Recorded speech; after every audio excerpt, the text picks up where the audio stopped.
أعوذ بالله من الشيطان الرجيم. بسم الله الرحمن الرحيم. أيود أحدكم أن تكون له جنة من نخيل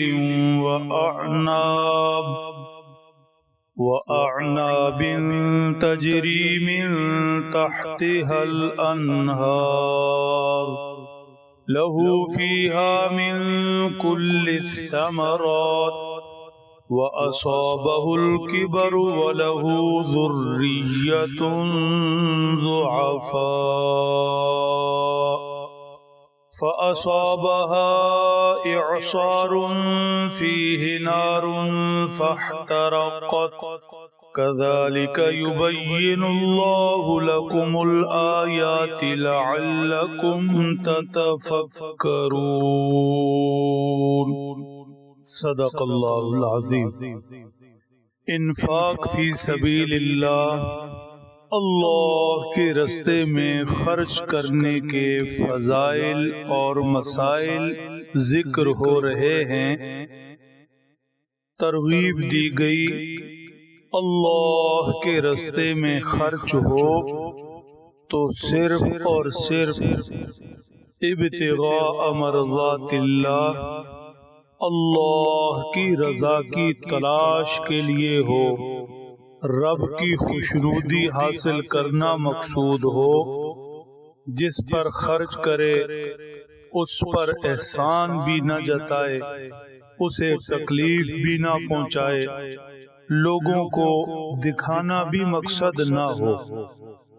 آج تلاوت کی گئی آیت شریفہ میں اس شخص کی مثال دی جا رہی ہے جو اللہ کے راستے میں خرچ تو کرتا ہے لیکن نیت اس کی درست نہیں، رضائے الہی مقصود نہیں، دکھلاوا چاہتا ہے.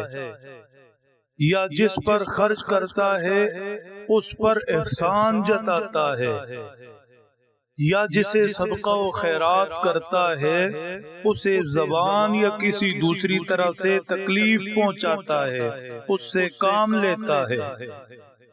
فرمایا ایسے شخص کی مثال اس شخص کی ہے اَيَوَدُّ أَحَدُكُمْ أَن تَكُونَ لَهُ جَنَّةٌ مِّن نَخِيلٍ وَأَعْنَابٍ تَجْرِي مِن تَحْتِهَا الْأَنْهَارُ.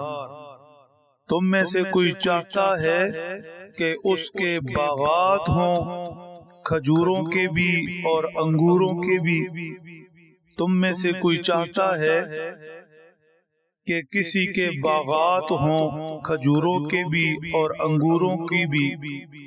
تجری من تحتها الانہار، ان کے نیچے نہریں جاری ہوں. لہو فیہا من کل الثمرات، اور اس شخص کے باغ میں ہر طرح کے پھل ہوں.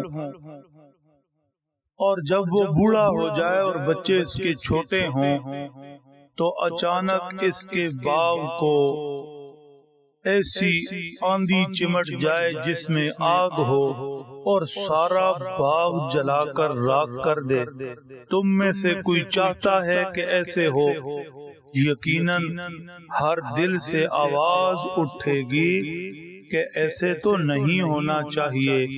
جوانی میں باغ لگایا تھا، کھجور بھی، انگور بھی، طرح طرح کی دوسری چیزیں، خوب محنت کی، نہریں جاری کی، پانی کا انتظام کیا.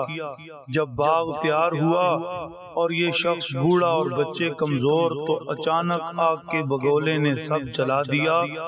یہ بے بسی سے کچھ بھی نہیں کر سکتا، نہ اپنے کام آیا اور نہ اولاد کے. کون ایسے چاہتا ہے ایسے ہو؟ ہر ایک چاہتا ہے کہ وہ بھی اپنی محنت کا پھل کھائے اور اس کی اولاد بھی اس کی محنت کا پھل کھائے. فرمایا جو لوگ صدقہ و خیرات کرتے ہیں اس امید پر کہ جب دنیا سے گزار کر اللہ کے حضور پہنچیں گے تو یہ صدقہ و خیرات انہیں کام آئے گا، لیکن صدقہ و خیرات کرتے ہوئے نیت درست نہیں رکھتے یا جس پر خرچ کرتے ہیں احسان جتاتے ہیں، اسے تکلیف پہنچاتے ہیں، تو ایسے شخص کا حال بھی اس باغ والے کی طرح ہوگا۔ امید تھی کہ بڑا اجر ملے گا، لیکن نیت کی خرابی سے سب اجر برباد ہوا۔ اب ہاتھ ملتا رہ جائے گا، کچھ بھی پاس نہیں ہوگا۔ جو خرچ کیا تھا نہ اس کے کسی کام کا، نہ اس کے اولاد کے کام کا۔ ارشاد فرمایا كَذَلِكَ يُبَيِّنُ اللَّهُ لَكُمُ الْآيَاتِ لَعَلَّكُمْ تَتَفَكَّرُونَ۔ اللہ ایسے تمہارے لیے آیات بیان کرتے ہیں شاید کہ تم سوچو، شاید کہ تم فکر کرو، شاید کہ تم عقل سے کام لو۔ دنیا کے معاملہ میں ہر ایک چاہتا ہے کہ کاروبار میں روپیہ پیسہ لگائے تو کاروبار بڑھے۔ کون چاہتا ہے کہ نقصان ہو، اور نقصان بھی ایسا کہ موڑی جو اصل مال لگایا تھا وہ بھی ہاتھ میں نہ رہے۔ کوئی ایسے نہیں چاہتا۔ جب دنیا کے معاملے میں ایسا کوئی نہیں چاہتا کہ اس کی محنت اس کے ہاتھوں برباد ہو، تو آخرت کے معاملے میں ایسے کیوں سوچتے ہیں، ایسے کیوں چاہتے ہیں؟ وہاں کیوں فکر نہیں کرتے کہ جو بھی اللہ کے راستے میں صدقہ و خیرات ہو اللہ کی رضا کے لیے ہو، تاکہ وہاں اس کا بدلہ ملے۔ کوئی ایسی حرکت، کوئی ایسی چیز صدقہ و خیرات کے ساتھ نہ ہو جس سے اجر برباد ہو۔ دنیا کے 10 روپے کا نقصان نہیں چاہتے تو آخرت کے لیے کیا ہوا صدقہ خیرات برباد ہو جائے، ایسا کیوں چاہتے ہیں؟ پھر فکر تو یہ بھی کرنی چاہیے کہ اللہ کی رضا کے لیے خرچ کیا، مطلب اللہ کو خوش کرنے کے لیے کیا۔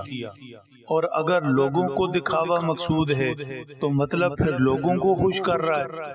کہاں لوگوں کو خوش کرنا، کیا ملے گا اس سے؟ چند منٹ کے لیے کسی نے واہ واہ کر دی، سخی کہہ دیا، کھلے ہاتھ والا کہہ دیا تو کیا ہوا؟ مزہ تو تب ہے کہ بندہ اللہ کی رضا کے لیے خرچ کرے اور خالق کائنات اس سے خوش ہو جائے۔ جب اللہ اس سے خوش ہو جائیں گے تو پھر اسے اپنے خزانوں سے کتنا کتنا اور کیسے کیسے نوازیں گے یہ وہی جانے گا۔